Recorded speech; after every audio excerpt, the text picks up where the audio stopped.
この番組はご覧のスポンサーの提供でお送りします。Alrighty, welcome everyone. I'm Teeaboo and I am here for Fire Force episode 9. Last time on Fire Force, we had a pretty okay episode, I thought.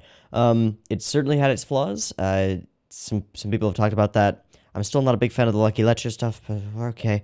And was not a huge fan of really anything about this Rekka character, although maybe that was the point. Maybe I was just supposed to find him really annoying. But his whole, like, crazy, instantly going from just turning on a dime to pure mustache-twirling evil was a little wacky, and his totally insane babblings were a little wonky. And I mentioned that I had seen that kind of a character before and wasn't sure where. Somebody said that maybe Bakano was where I was thinking, and I don't think that was it. I've seen it somewhere else too. I think in a more classic shonen. But I'm really not sure. It doesn't really matter. Didn't think his character was handled that well, but it seems like his character's head has gone through a concrete floor. So I don't think we're going to be dealing too much with him in the future, I hope. But we'll have to see. In other news, we got some actual, like, plot moving along stuff, which is kind of great.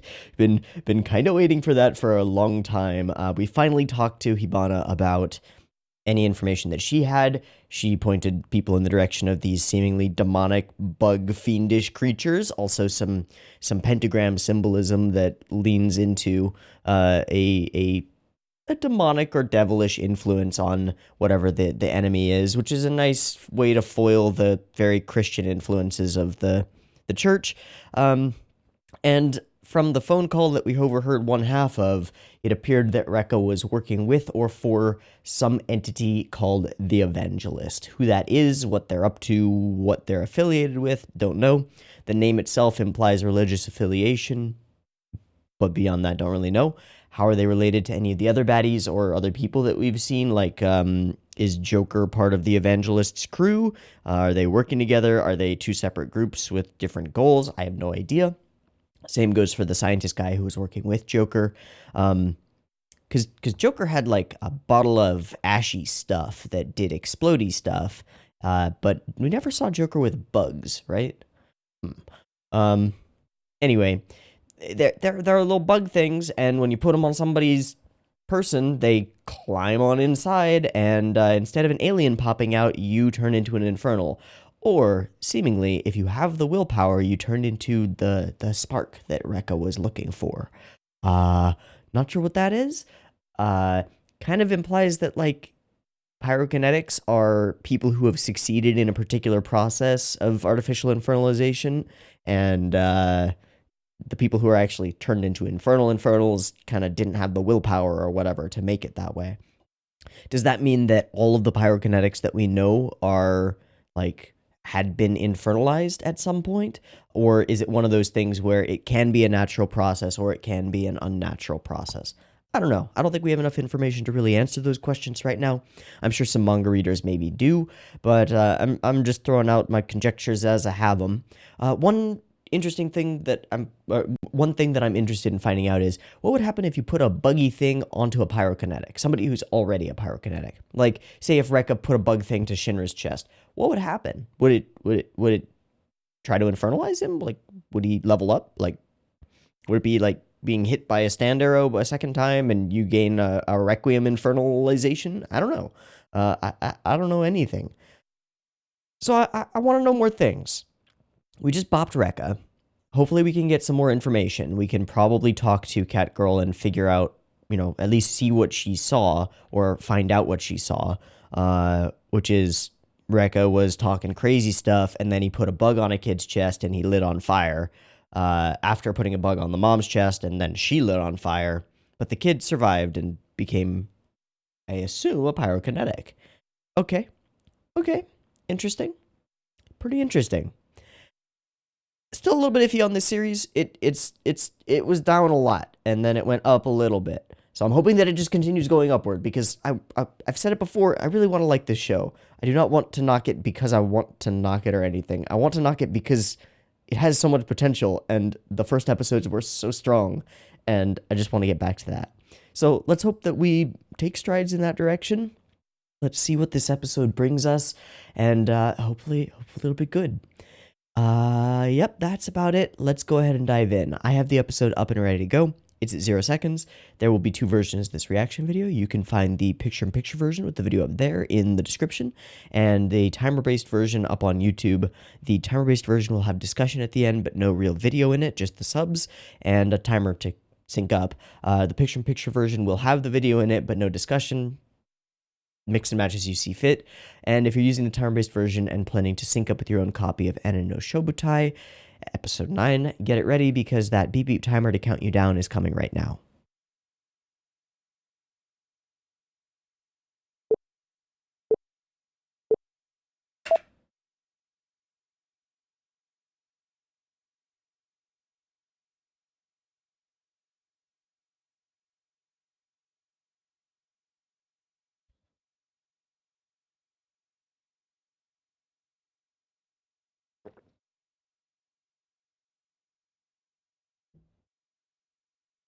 That's just somebody breathing into a mic.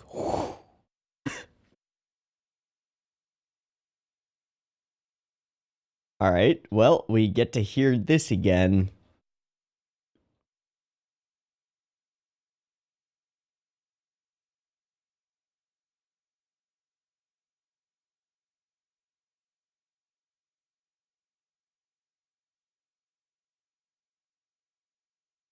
What?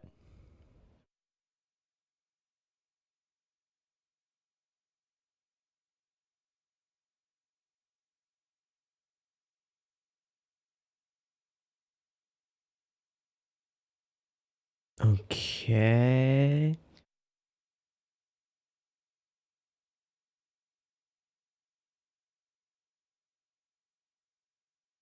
Rar.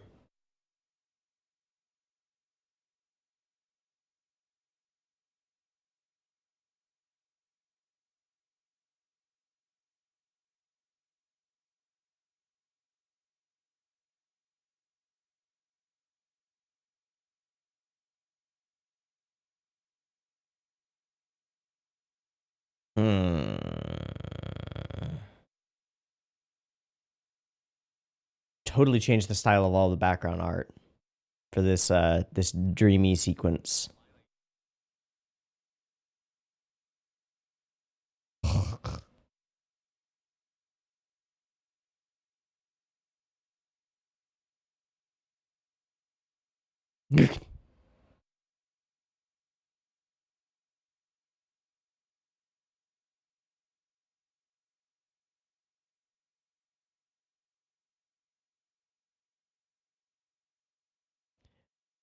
Whoosh boom. There he is. Hello.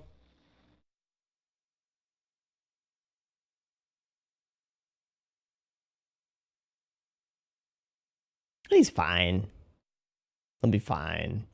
So do we get the cut again? Do we get the we're gonna get the cut again, right? This one?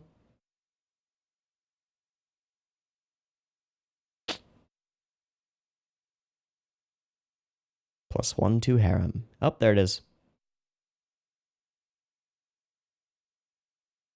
Somebody pointed out that this is entirely Kizu style, and they are 100% right. This is I'd bet my blood on it. It's a shaft animator. And OP? Okay.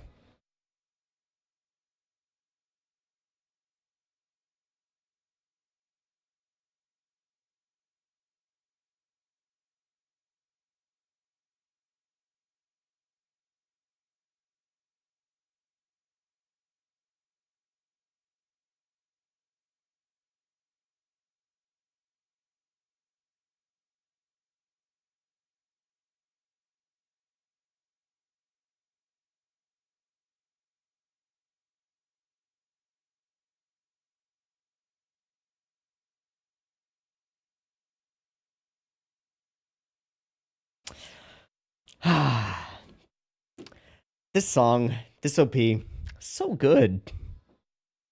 Why is it so good?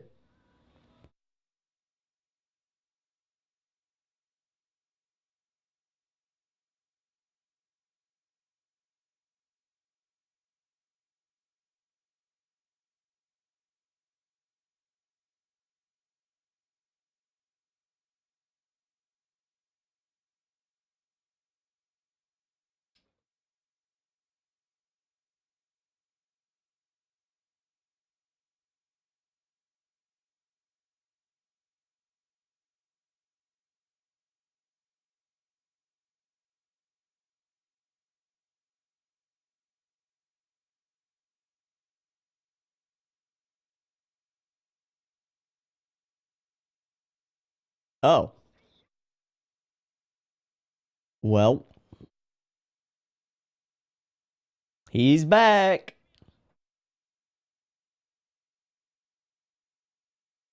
His eyes completely became stars? Oh, okay.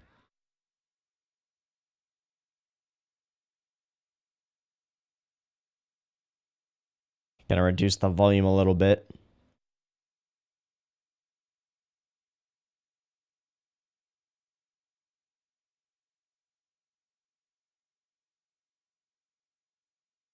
Gotta work on your one-liners, man.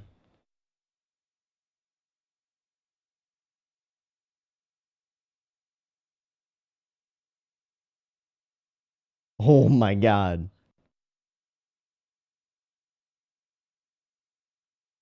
Okay.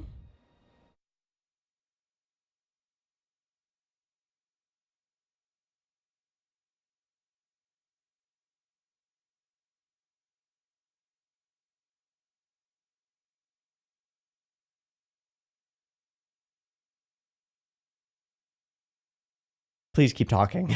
just let him keep talking. All right, we got our spiky things.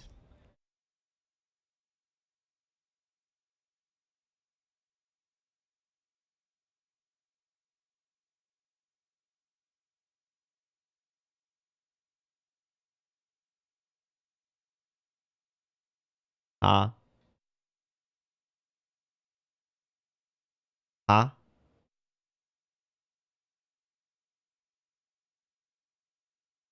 Oh,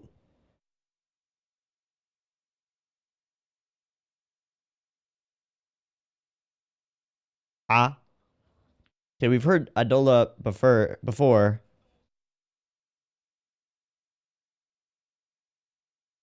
We who serve, born by the spawn of the great soul. Uh-huh. So Shinra's your antichrist.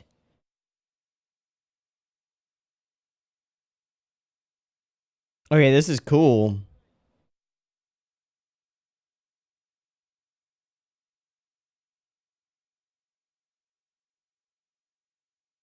Are we gonna find out what happens when you put a bug on a pyrokinetic? Oh, we flashed there. Hmm. Mm-hmm.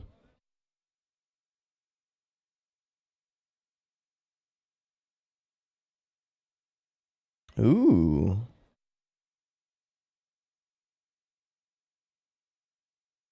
Ow.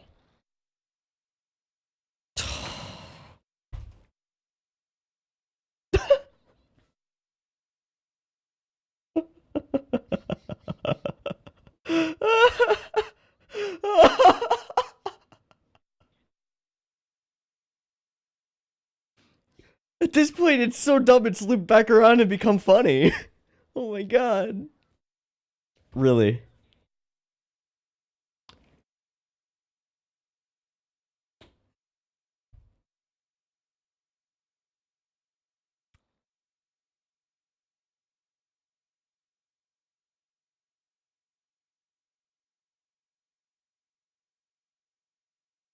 Mm-hmm.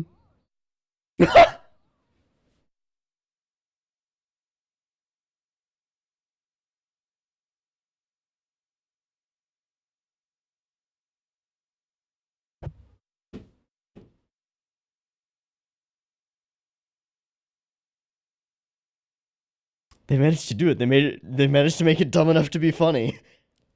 All right. I'm here for it now. I hate it and that's why I love it. I know it doesn't make any sense. That's fine. Reject logic to make the impossible possible. Right, but experience.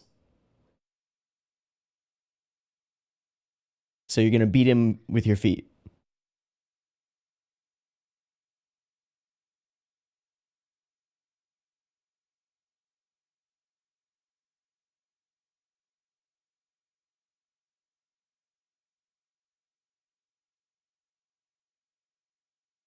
Okay?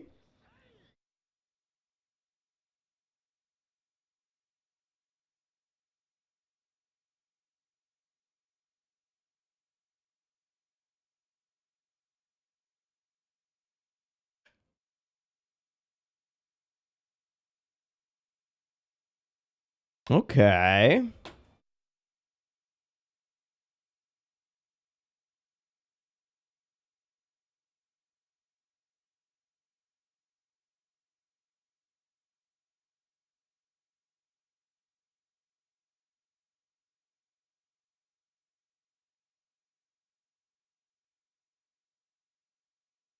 That's an X kick.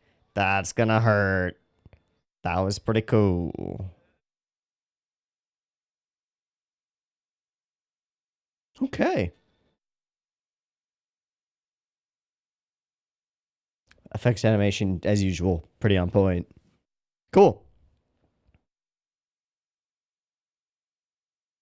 So is he down and out yet? Like, I really hope he's dead now. Ugh. Oh shit, there are still children. Tamaki, go gather the children. Please.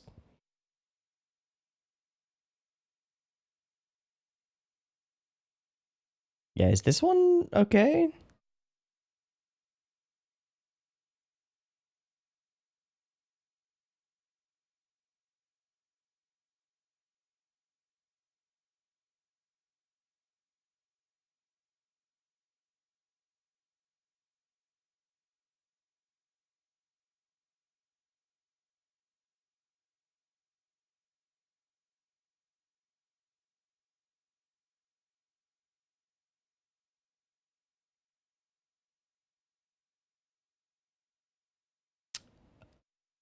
Oh.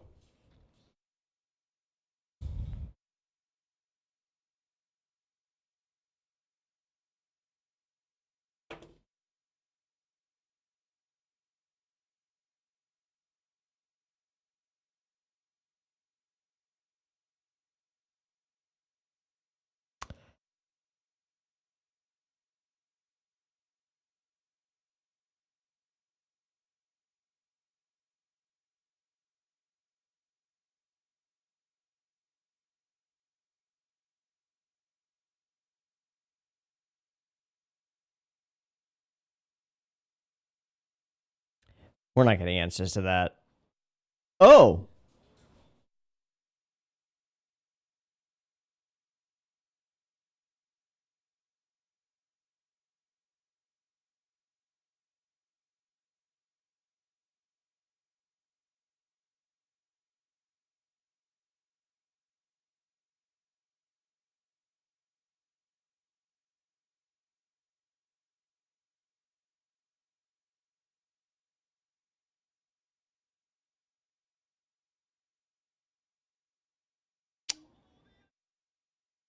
Oh!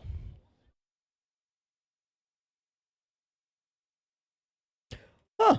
Yep, they're insane. Alright. We got ourselves a death cult. Cool.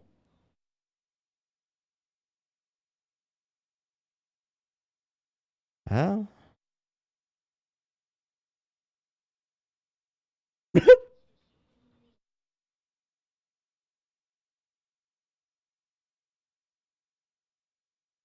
Oh, that was brother, right?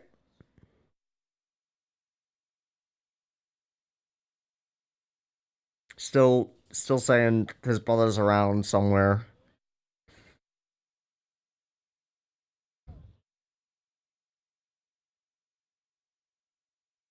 I think that's what he wants.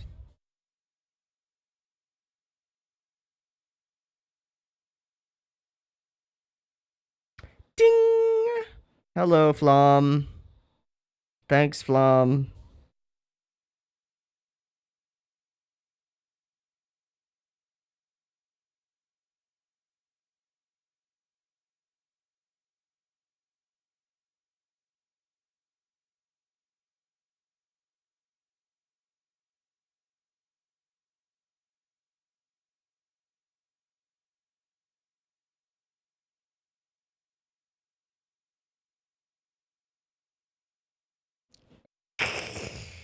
No? Oh, gonna just encase him. Attack on Titan style. Okay. Yeah, man, betrayal sucks.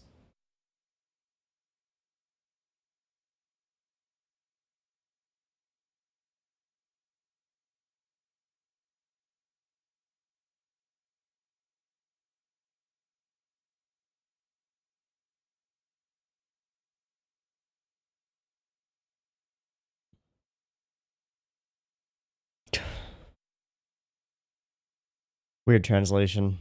Wait, what was that? Was that the bug? Or someone eliminating him? So we got a sniper of sorts. Okay.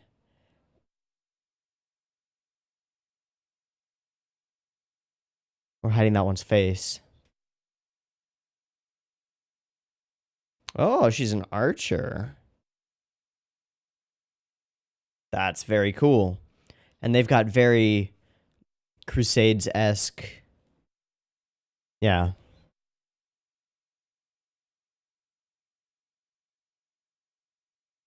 Whoa.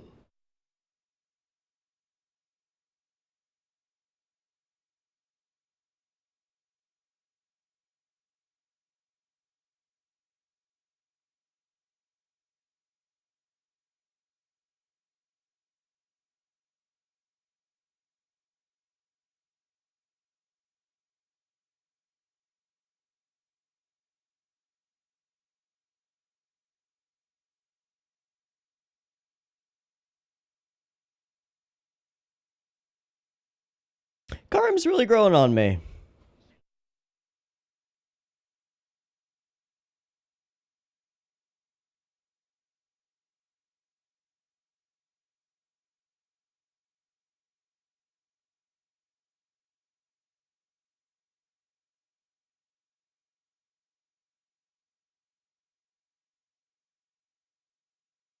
Higgledy-piggled? Okay. Translation.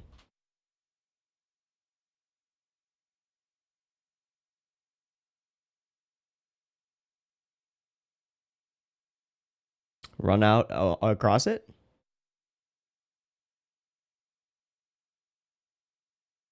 Okay.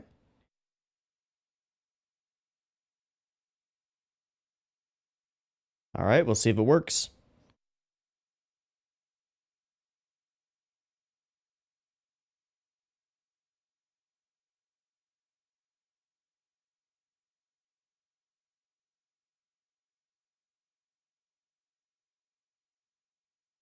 Those bands are like the things that are put around shrines.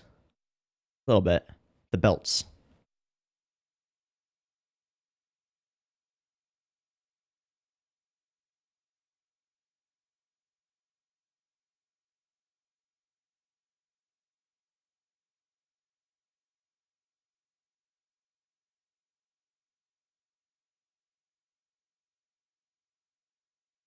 That seems like the question to answer.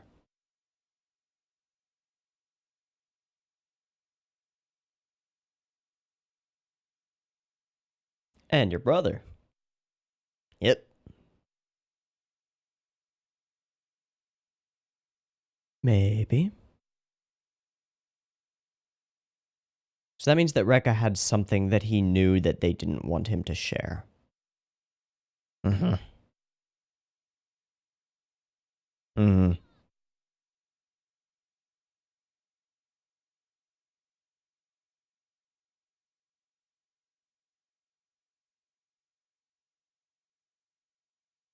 All right, denouement.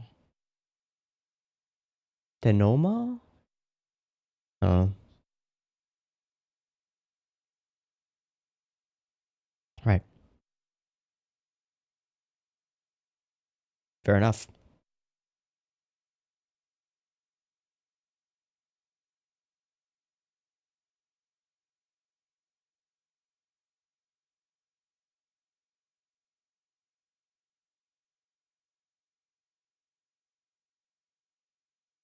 Chicken and the egg. Mm-hmm. So you're on the team now.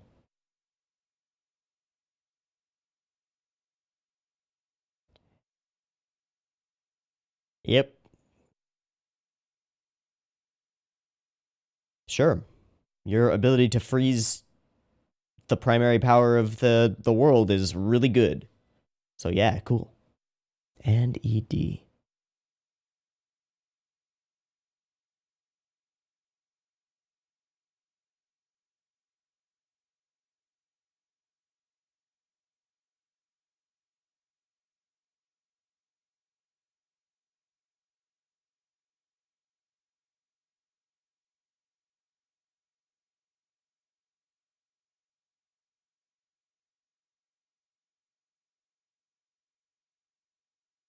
Was that different?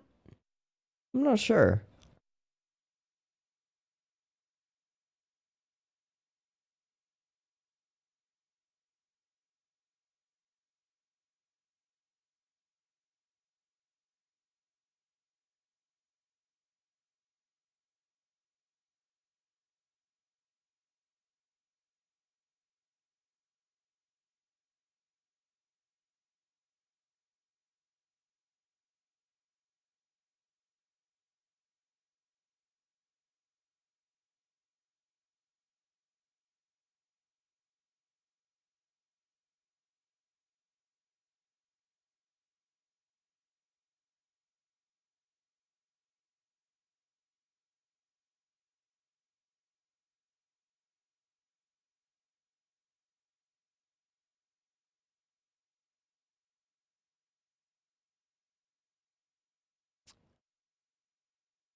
Two minutes and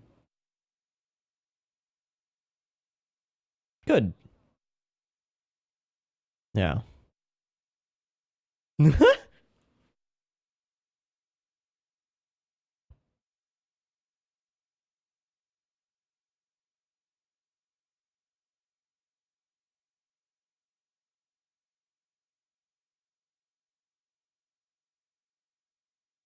Mm-hmm.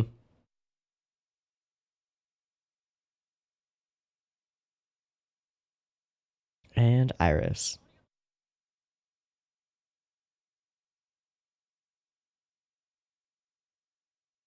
It's poisoned.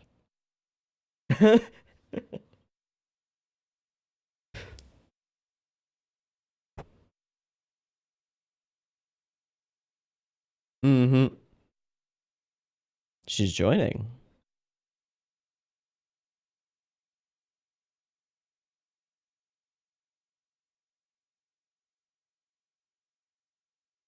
Cool. What about Karim?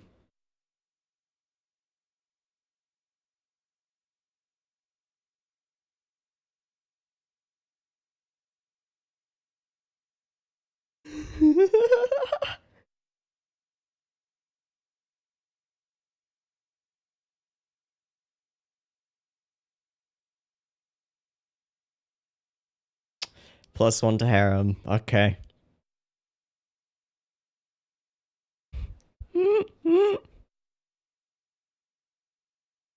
Mm-hmm. No, well.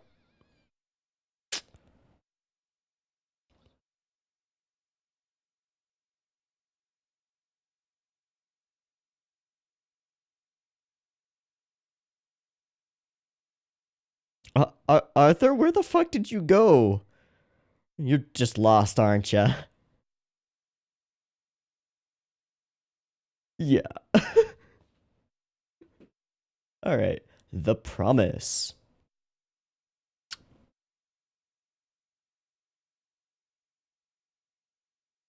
Doesn't make me think of anything in particular. Okay, cool. So, episode. This was pretty good. This was pretty cool. Okay. We start off exactly where we left off. Rekka's a dickhead. But then we get this interesting flashback in a totally different style. Like all of the environment is in a very different style, which is kind of cool. And then the handheld shaky cam to run around through it. And we follow Tamaki. Not sure why this is here, really. Just to establish the friendship of the group, which I feel like should have been done earlier. But all right. And to, I guess, like, we had this moment effectively in the last episode, Dai Now Tamaki and the help me and all that. It's just that we didn't get this flashback here, which would have established the caring for him, maybe, to an extent. At least we would have seen a little bit more of him being like a normal guy, even if he was lying the entire time. So that's cool. That scene is great. I like that scene quite a bit. And then we get the shaft cut, which is a weird one, but I don't dislike it. It's quite emotive and quite nice. Then we get our OP, which is still good because it's still good. Raka Hoshimiya, you are still the culprit. Yep, he definitely is. and we fight the crap out of him for a while. And then we say some really bad one-liners, which Shinra really needs to work on. And then we get this cool, get some air flares going. Wachow. Cool. Yep. And then we have a lot of talking. The thing reacts to Shinra, so he is probably the pilot light, one of the 3 that the evangelist is seeking. Okay, gonna assume that Shinra, his brother, and... maybe not. The undefiled flame, the Adola burst. So we talked about this during the Hibana episode, right? I don't want to Google it because spoilers are probably going to be in like the first line of whatever I Google. So that's not a good idea. If somebody wants to let me know just the information that we have on Adola burst, I would appreciate that. But don't sweat it. We'll probably get there anyway. This show, as far as I can tell, unless it's just been subtle and I've missed it, is not very subtle in its exposition. When it needs to exposit, it exposits. So then we get ourselves an explanation, which is warped and messed up and pretty freaky deaky, which makes sense coming from this character who is, as far as we can tell, like has been indoctrinated into what functions as a cult. In this case, like an extinctionist death cult that wants to turn the world into another sun. Which seems like is what's happening, given like in the early parts of the series, we got these explanations about the world is shifting around and stuff's getting really crazy and really freaking weird. Okay, it seems like there's a lot going on already to make that happen. All right, and he says some stuff about they're trying to gather more of us who have abilities. So that's interesting. Trivial sacrifices, yeah. We fight. We get, and we tumble. See, this gets really cool. It's like, yeah, this is really cool. And then, bam, wham, bam, boom, boom, boom, boom. Oh, this is really bad. And then, oh, this is really dumb. Oh, shit. It's really fucking dumb. But then, it just keeps one-upping itself in a way that makes me almost believe that the author knows that this is stupid. Almost. I'm not sure that I believe it, but I'm maybe willing to suspend my disbelief and laugh at it for how I find it funny. Because I don't think I find it funny in the intended way. I find it funny because it's bad. Because it's really dumb. And I don't think that's the intent, but maybe it is. If it is, then props, because they managed to make it dumb enough to actually be funny this time. Of course, it is also very gazy, if you will. And like, yeah. It's not just dumb comedy, it's also the fan service. And then it's just like serving to damselize Tamaki really hardcore right now so that she falls in love with Shinra, because of course she will. I'm not sure how I feel about that, but I don't feel too bad about it. It's okay. Okay, and then Rekka, and then we get a moment where Shinra actually does some thinking, which is kind of cool. Does some thinking about how to defeat the guy, and his answer is, well, I can pretty much fly. I can fly, and I can jump off the walls and the ceiling and stuff, so catch me if you can. And he almost does. So we get these super hot fire arms. That's pretty cool. And some other stuff, and we're just gonna skip ahead now. Well, this is pretty great. Pretty much the same cut from the OP. Bam, wham, boom, with the flare out of the spiky fire. I assume we're gonna get an explanation for that spiky fire at some point. And then a cool dynamic shot, cool effects animation, cool billowing smoke coming toward us. Yeah, pretty nice. And then sun goes down a little bit more, and we are in the aftermath now. This thing about this reads to me as the author thought about that and figured it out this chapter. I don't think that they knew that they were gonna make that a thing before they decided to make that a thing. You can headcanon and believe that this was planned all the whole time, but this reads to me like, oh yeah, that we should make this make sense, so that there's some kind of limitation on the abilities. Because unless I'm wrong and I've just stupidly forgotten something, which is totally possible, there's been no mention of any kind of limitation on like overusing pyrokinesis because of your body's oxygen. If there has, I'm sorry and I'm wrong, but I don't think so. All right, so Bloody Boy. Yep, finally found a compatible child. What reason are you doing it? Are there more like you? I find compatible children and increase the number of us, assuming evangelist following crusade people, which we'll get to in a moment. Create infernals and return people back to the flames. Objective is to... He goes crazy. We get this weird shot. I don't... why? But it's fine. And stands in the sunbeams... as he exposits to us, turn all people into flames and engulf the earth in the great flame of fire.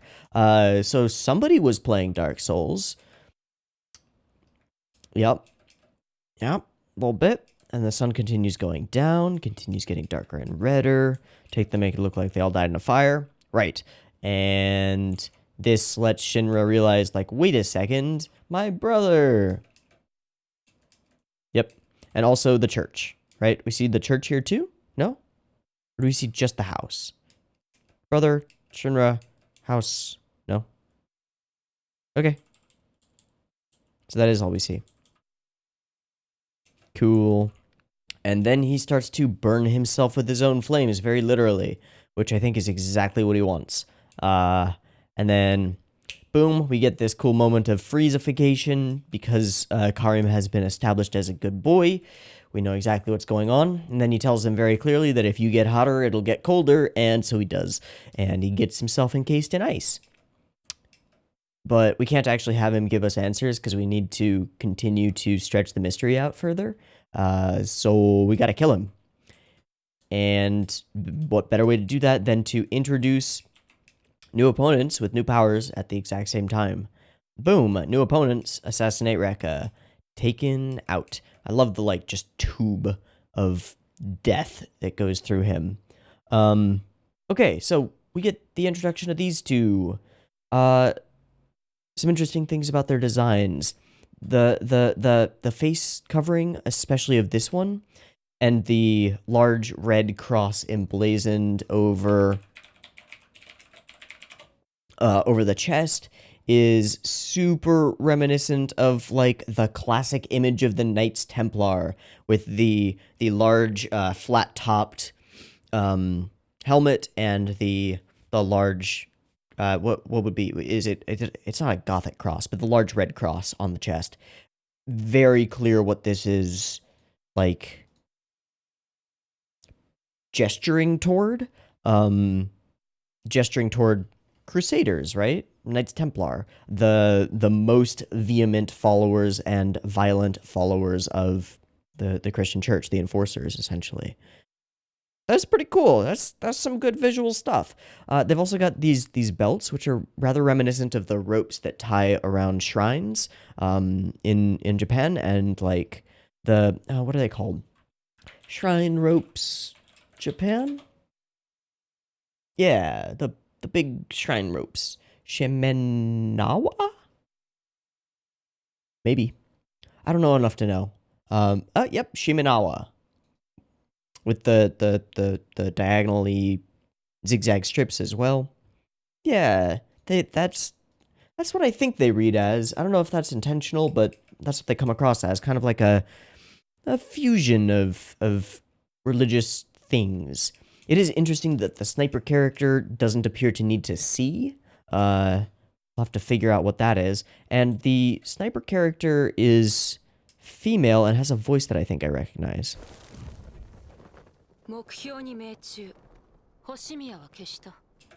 Yeah, I think so, but I assume that trying to find who that character is will be spoilers to some degree, so I'm not going to. And then his face is also shrouded in shadow. Whether he's wearing a mask or that's just stylistic is uncertain. The bow creation is pretty awesome. I like that idea for a power, especially because it seems so powerful. I mean, it did create a tube of death straight through. Yeah, it's pretty cool.